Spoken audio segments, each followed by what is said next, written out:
بسم اللہ الرحمن الرحیم۔ ہماری ڈسکشن یہ ہو رہی تھی کہ ہماری جو سوسائٹی ہے، اگر ہم پچھلے 20-30 سالوں کا جائزہ لیں تو پتہ یہ چلتا ہے کہ ہم بڑے لوگ پروڈیوس نہیں کر سکے کسی بھی سیگمنٹ کے اندر۔ ہمارے پاس نہ تو بڑے انٹلیکچوئل آئے، نہ بڑے ادیب آئے، نہ کوئی بڑا سائنٹسٹ پروڈیوس کر سکے ہم، نہ کوئی بڑا لیڈر پروڈیوس کر سکے ہیں۔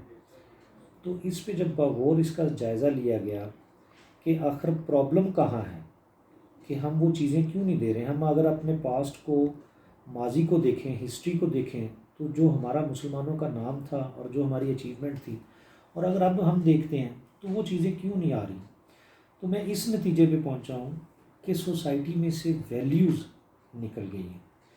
انسانی ترقی کا اور کسی بھی سوسائٹی کا جو کی ترقی کا اور ڈومیننسی کا جو دار و مدار ہے وہ ویلیوز پہ بیس کرتا ہے۔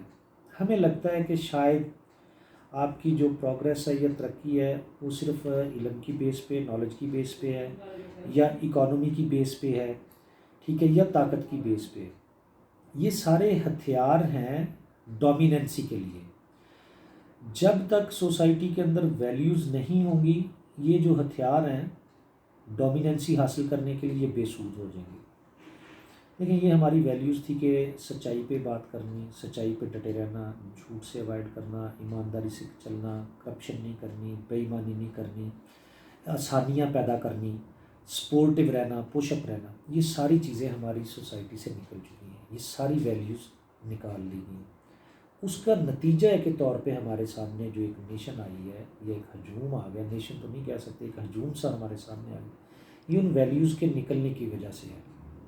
آپ اس کو اس طرح سمجھیں کہ اگر ایک انسان ہے اور آپ کو پتہ چل جائے کہ یہ جو انسان ہے یہ بددیانت ہے، یہ جھوٹ بولتا ہے، یہ کرپشن کرتا ہے، یہ بے ایمانی کرتا ہے، یہ لوگوں کا برا کرتا ہے، یہ حسد کرتا ہے، تو اس کا امیج اور اس کی ڈومیننسی اور اس کا امپیکٹ کیا رہ جائے گا۔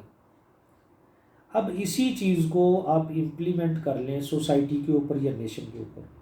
اگر نیشن سے یہ چیزیں آپ نکال لیں، ایک قوم سے یہ چیزیں نکال لیں، تو انٹرنیشنل سینیریو کے اندر اس قوم کا، اس نیشن کا امپیکٹ کیا رہے گا، اس کی ڈومیننسی کیا رہے گی۔ یہی وہ وجوہات ہیں جن کی وجہ سے پرابلم آئے۔ آج آپ ہماری سوسائٹی کا جائزہ لیں، ہماری سوسائٹی جو ہے اس میں زیادہ تر پرابلم آتے ہیں کنسٹرکٹیو اپروچ کے ساتھ ہے۔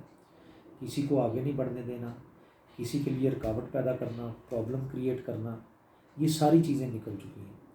اب ویلیو جو ایڈ ہوں گی، اگر ہم ریسٹین کرنا چاہتے ہیں، ہم چاہتے ہیں کہ وہ جو کھویا ہوا مقام ہے وہ دوبارہ حاصل کر لیں، اسی پہ آ جائیں، اگر ریسٹین کرنا ہے تو ہمیں ویلیو ایڈ کرنی پڑے گی۔ ہمیں انہی چیزوں کو دیکھیں، اسلام بھی آپ کو وہی بتاتا ہے، ہسٹری بھی آپ کو وہی بتاتی ہے، مسلمانوں کا جو عروج کا دور ہے وہ بھی وہی بتا رہا ہے۔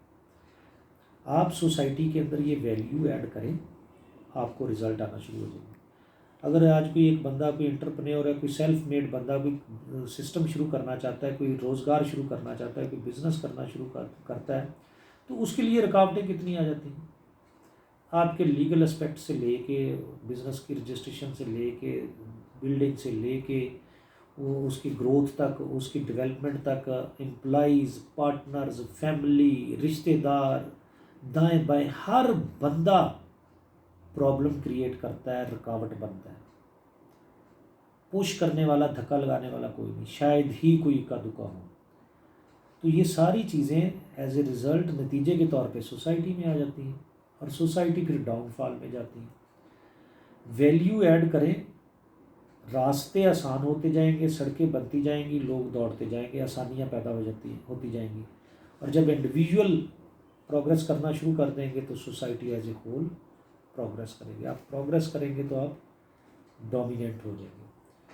تو میرا خیال ہے کہ ویلیو ایڈیشن، وہ جو کھوئی ہوئی ویلیو ہیں، وہ جو ڈومیننسی کی وجہ بنتی ہیں، جو ویلیوز، ان کو ایڈ اپ کرنا بہت ضروری ہے، تاکہ ایک ہیلدی اور پروگریسو سوسائٹی آئے جو لوگوں کے لیے راستے کریٹ کرے۔ Thank you so much.